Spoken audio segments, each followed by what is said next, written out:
Hey James, good progress here. I really like the way this is coming together.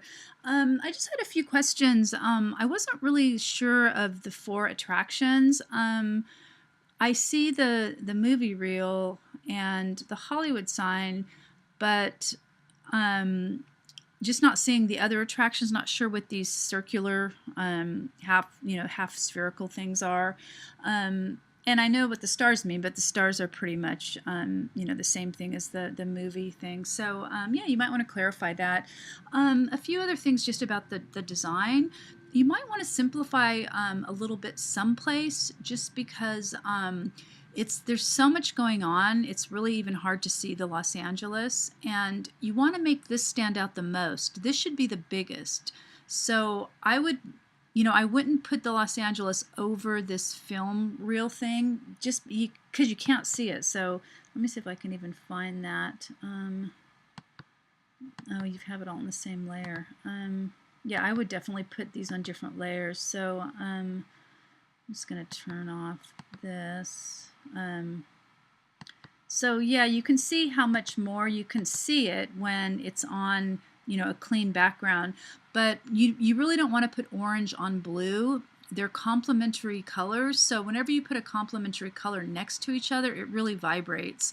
So I would just suggest simplifying the color somehow.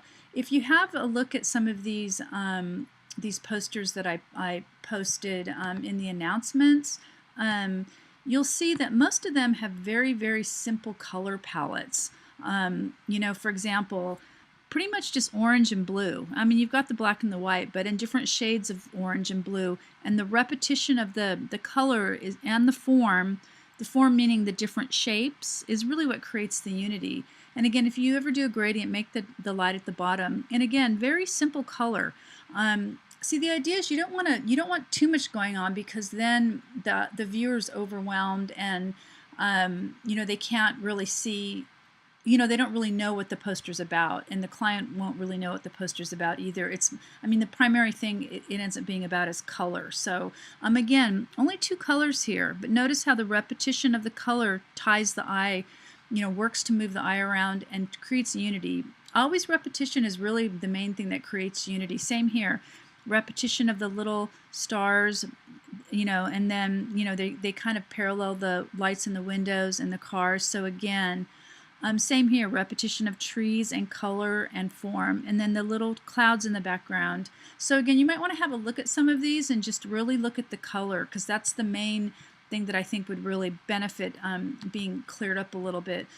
Okay, so, but overall, it has this really kind of 60s hippie feeling. If this was for another purpose, in fact, you should save this just the way it is for later, because I think if it was for, another purpose, even like an album cover, magazine cover, something like that, it could really work well. Just for a city poster, it's a little bit hard to read what it's about, just because of everything that's going on. Especially when I turn these back on, it's very difficult to see the main thing. But remember, Los Angeles really needs to stand out the most. I really love the font you chose too. So again, and another thing to think about is, this is completely symmetrical. Maybe you don't want to make it symmetrical, just because it ends up being a little bit static. Okay,